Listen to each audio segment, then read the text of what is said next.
In today's video, we take a look at the 6th generation Ford Thunderbird.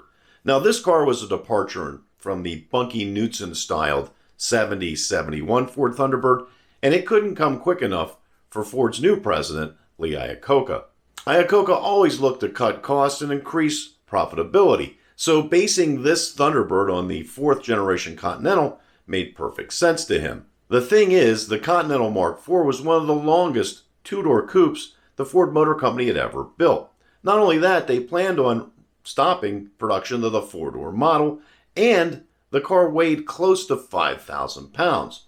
So would a more expensive, heavier, longer Thunderbird increase sales and profitability? Or was this one of those times where Lee Iacocca would come up to bat and actually strike out?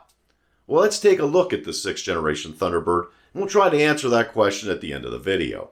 Introduced in September 1971 as a 1972 model, the new Thunderbird was 5 inches longer than the 71 coupe and 3 inches longer than the four-door sedan. The new Thunderbird was body-on-frame construction. It shared the platform with the new Continental Mark IV. However, the only common body panel was the car's roof. The design was a departure from the 70-71 body style to a more conventional long hood, short deck. The front of the car featured a chrome horizontal bar grille, flanked by side-by-side sealed beam headlamps housed in a chrome bezel, a large chrome bumper that wrapped into the front fenders, and wrap-around side marker/turn signal lamps. The sides of the car were slab style and featured flush door handles, a protective body side molding that blended into the wheel lip moldings. The rear of the car featured a single tail lamp/turn signal panel with a large Thunderbird logo in the center. The sequential turn signals were dropped in order to cut costs. The rear bumper housed the backup lights and wrapped around the car and blended into the quarter panels. The license plate mount acted as a fuel door cover.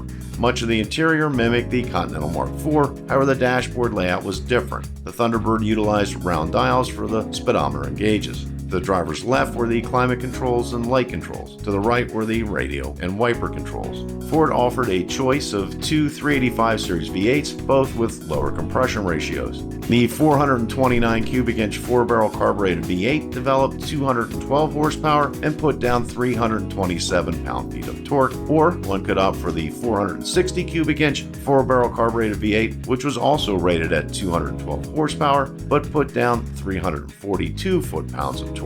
Both engines were matched to Ford's 3-speed cruise-o-matic transmission. The suspension was set up for a smooth and quiet ride and not necessarily for handling. The front featured an independent coil spring setup and hydraulic shocks, while the rear featured a 4-link design with coil springs and a rear stabilizer bar. Ford named the rear setup Posi Ride.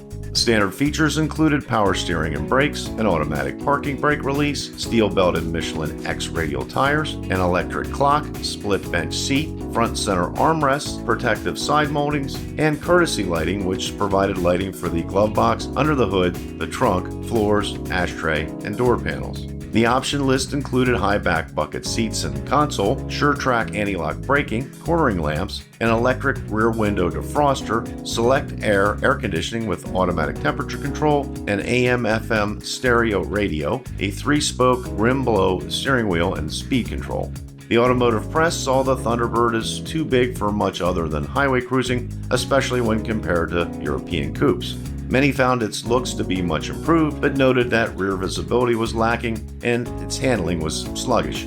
Motor Trend tested a 429 cubic inch equipped Thunderbird V8 and netted a 0 to 60 time of 12 seconds. That car crossed the quarter mile in 18.6 seconds at 78.5 miles per hour.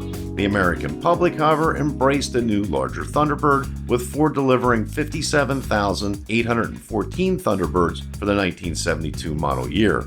That was a 40% improvement over 1971. 1973 brought changes to the Thunderbird. Federal 5-mile-per-hour impact standards required a revision to the car's front bumper. The front bumper and grille were revised to meet this standard. The grille became an egg crate style grille, and the front bumper was extended slightly and squared off. The headlamps were given individual bezels, and the wraparound side marker/turn signal lamps were made larger. The Thunderbird logo was moved to a hood ornament, and Thunderbird was spelled out in letters above the grille. Opera windows were optional early in production, but became standard mid-year. Other features that became standard during the 1973 model year include power windows, a vinyl roof, manual air conditioning, and tinted glass. New optional equipment included an AM/FM 8-track, remote control right-hand side mirror, an anti-theft system, and a power sunroof. The larger Thunderbird continued to be popular with the American public as Ford dealers delivered 87,269 Thunderbirds for the 1973 model year.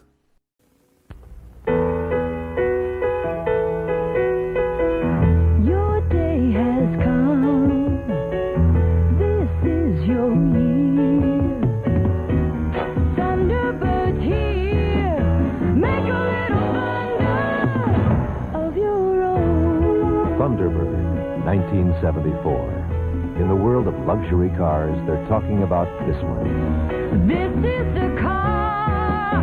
Make a little thunder of your own. Most of Thunderbird's luxuries, from air conditioning to the elegant opera windows, are standard. As an extra touch, order a moonroof. Thunderbird 74. Your day has come. This is your year. Thunderbird's here. Make a little thunder of your own. 1975 was mostly a carryover year for the Thunderbird. However, it was the 20th anniversary, so Ford introduced additional luxury packages. Those included copper, silver, and jade groups. Additional items were added to the standard equipment list, such as an AM/FM stereo, a front stabilizer bar, and front cornering lamps. A new optional item would be four-wheel disc brakes. There were no other changes of note. Ford dealers delivered 42,685 Thunderbirds for the 1975 model year. 1976 was mostly a carryover year as it was the last year of production for this generation of Thunderbird. Ford, in a cost-cutting measure, returned some items to the option list or added them in groups with other options. Those were the AM/FM stereo, the front cornering lamps, and the tinted glass. New optional items were added, including a driver's side lighted vanity mirror, an AM/FM quadrasonic 8-track tape player, a power lumbar support for the driver's seat, and an auto dimmer was added to the auto lamp option. The new luxury groups for 1976 included creme, gold, lipstick, and Bordeaux. Ford dealers delivered 52,935 Thunderbirds for the 1976 model year. So there you have it. The sales for the 6th generation were better than the 5th generation. Now, that stated, my personal opinion, the 70 and 71 Thunderbird is one of the ugliest cars Ford ever built. I know some of you out there love them. I heard from a designer the other day that said this was the pinnacle of the 60s, 70s Ford designs. Let's just say we disagree on that point.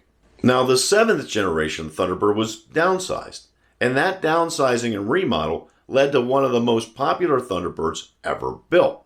I have a video about it, goes over a lot of the details. You can check that out right over there. Ford sold close to 1 million of those cars in just 3 years.